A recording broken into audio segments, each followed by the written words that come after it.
Welcome back to Channel On. I'm back on a wash machine using the wash plate.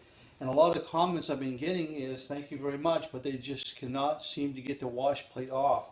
What I have gotten in, that I've seen other people use is these little air wedges to put down underneath. Take my rubber mallet.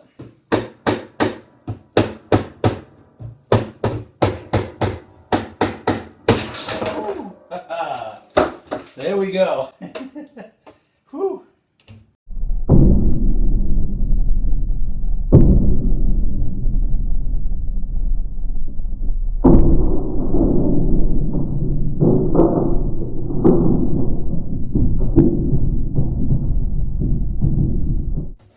Success. Man, that was the toughest one I have done.